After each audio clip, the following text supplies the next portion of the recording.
Endoscopic ultrasound-guided choledochoduodenostomy versus transpapillary stenting for distal biliary obstruction.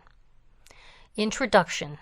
Endoscopic retrograde cholangiopancreatography (ERCP), followed by placement of a transpapillary self-expandable metallic stent (SEMS), is considered the first-line treatment for distal malignant biliary obstruction. However, even when performed by expert surgeons, ERCP fails with a certain probability, and some complications, such as pancreatitis and cholecystitis, are not preventable. Endoscopic ultrasound-guided choledochoduodenostomy (EUS-CDS) has gained popularity as an alternative to percutaneous biliary drainage for patients in whom ERCP has failed. There are several potential advantages of EUS-CDS over endoscopic transpapillary stenting (ETS.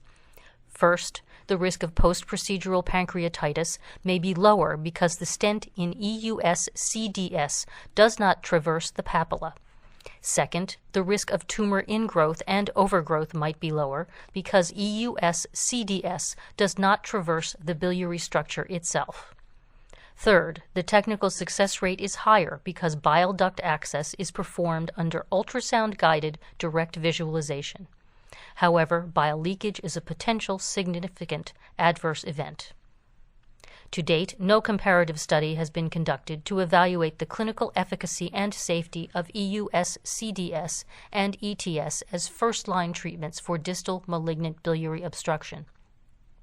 The aim of the current study was to compare the clinical success rates, adverse event rates, and re-intervention rates of EUS-CDS and ETS as first-line treatments in patients with distal malignant biliary obstruction. It was hypothesized that the rates of clinical success and adverse events would not be different between the two procedures. Background and study aims. Endoscopic ultrasound-guided choledochoduodenostomy (EUS-CDS) has gained popularity as an alternative to percutaneous biliary drainage for patients in whom endoscopic retrograde cholangiopancreatography has failed. There are no previous studies comparing EUS-CDS with endoscopic transpapillary stenting (ETS) as first-line treatment for distal malignant obstruction. The aim of this study was to compare the clinical efficacy and safety of EUS-CDS and ETS as first-line treatment in patients with distal malignant biliary obstruction.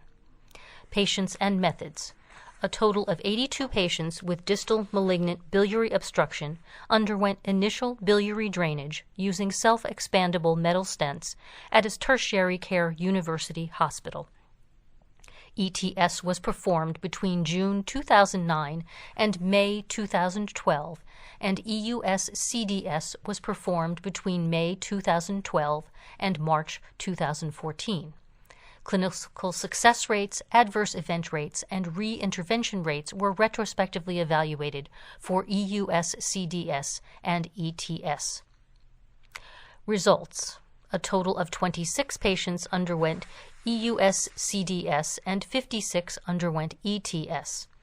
Clinical success rates were equivalent between the groups.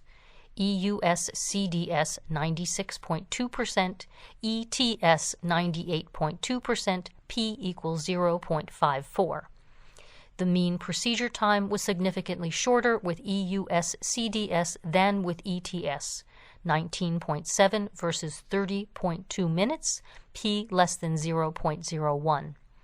The rate of overall adverse events was not significantly different between the groups. EUS-CDS 26.9%, ETS 35.7%, p equals 0.46. Post-procedural pancreatitis was only observed in the ETS group. 0% versus 16.1%, p equals 0.03.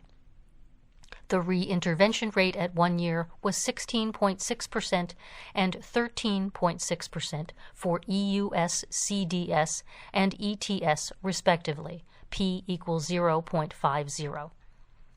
Conclusions. EUS-CDS performed by expert endoscopists was associated with a short procedure time and no risk of pancreatitis, and would therefore be feasible as a first-line treatment for patients with distal malignant biliary obstruction.